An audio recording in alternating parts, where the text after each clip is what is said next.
ചരിത്രപരമായ നാപ്കിൻ കരാർ ഒപ്പിട്ട ആ നിമിഷം ലയണൽ മെസ്സിയുടെ ജീവിതം യൂറോപ്പിലെ ഒരു പുതിയ ദിശയിലേക്ക് തിരിഞ്ഞു. റൊസാരിയോയിലെ സാമ്പത്തിക പ്രതിസന്ധിയുടെയും മകന്റെ ചികിത്സ മുടങ്ങുമോ എന്ന ഭയത്തിന്റെയും ആ ഇരുണ്ട അധ്യായം അവിടെ അവസാനിച്ചു. ആ കുടുംബത്തിന് ഏറ്റവും വലിയ ആശ്വാസം ലഭിച്ച നിമിഷമായിരുന്നു അത്. F0 ബാഴ്സലോണ നൽകിയ വാക്ക് പാലിച്ചു. ലിയോയുടെ വളർച്ചാ ഹോർമോൺ കുറവിനുള്ള GHD ചികിത്സാ ചെലവുകൾ അവർ പൂർണ്ണമായും ഏറ്റെടുത്തു. ഓരോ ദിവസവും വേദനയോടെ ഭയത്തോടെ എടുത്തിരുന്ന കുത്തിവയ്പ്പുകൾക്ക് ഇനിയൊരു സാമ്പത്തിക വിലയുടെ ഭാരമുണ്ടായിരുന്നില്ല. ലിയോ പതിയെ ഉറച്ച കാൽവെപ്പുകളോടെ വളരാൻ തുടങ്ങി. അവന്റെ ശരീരം അവന്റെ സ്വപ്നങ്ങളോട് ഒത്തുചേരാൻ തുടങ്ങി. ലിയോയുടെ പുതിയ വീട് ബാഴ്സലോണയുടെ പ്രശസ്തമായ യൂത്ത് അക്കാദമിയായ ലാ മാസിയ ആയിരുന്നു. അതൊരു ഹോസ്റ്റൽ മാത്രമായിരുന്നില്ല, മറിച്ച് ഒരു ഫുട്ബോൾ വിദ്യാലയമായിരുന്നു. ലോകത്തിന്റെ വിവിധ ഭാഗങ്ങളിൽ നിന്നുള്ള യുവപ്രതിഭകൾ ഇവിടെ ഒത്തുചേർന്നു.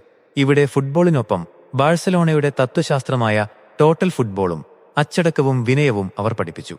ലിയോ മറ്റു കുട്ടികളോടൊപ്പം താമസിച്ചു, പഠിച്ചു, ഭക്ഷണം കഴിച്ചു.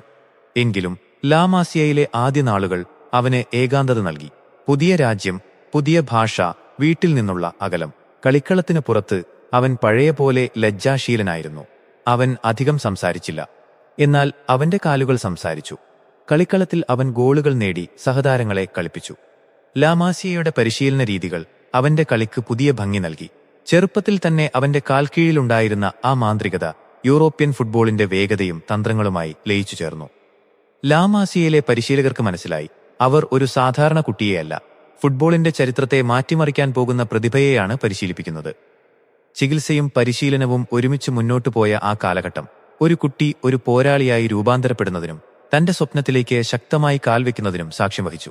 ലാ മാസിയ എന്ന ആ തണലിലാണ് ലയണൽ മെസ്സി എന്ന ഫുട്ബോൾ ഇതിഹാസം യൂറോപ്പിന് അനുയോജ്യമായ രീതിയിൽ തന്റെ കളിയെ മിനുസപ്പെടുത്തിയത്. റൊസാരിയോയിലെ ആ കൊച്ചുകുട്ടി ലോകം കണ്ട ഏറ്റവും വലിയ ക്ലബിന്റെ ഭാഗമായി. ഇനി അവനെ കാത്തിരിക്കുന്നത് ലാ മാസിയയിലെ യൂത്ത് ടീമുകളിലൂടെയുള്ള അതിവേഗത്തിലുള്ള വളർച്ചയാണ്. യൂറോപ്പിന്റെ ഫുട്ബോൾ ലോകം ആ പ്രതിഭയുടെ പിറവിക്ക് സാക്ഷ്യം വഹിക്കാൻ തയ്യാറെടുക്കുകയായിരുന്നു. ലാ മാസിയയിൽ മെസ്സിയുടെ വളർച്ച മിന്നൽ വേഗത്തിലായിരുന്നു. ഒരു സീസണിൽ 5 ടീമുകൾ. യൂത്ത് ടീമിലെ മാന്ത്രികൻ പടികൾ ചവിട്ടിക്കയറി. ഇനി ലോകം കാത്തിരുന്ന ആ വലിയ നിമിഷം, സീനിയർ ടീം അരങ്ങേറ്റം. അടുത്തറിയാം അധ്യായം 8. ഈ ഇതിഹാസ കഥയിലെ ഒരു രംഗം പോലും നഷ്ടപ്പെടാതിരിക്കാൻ ഇപ്പോൾ തന്നെ സബ്സ്ക്രൈബ് ചെയ്യൂ.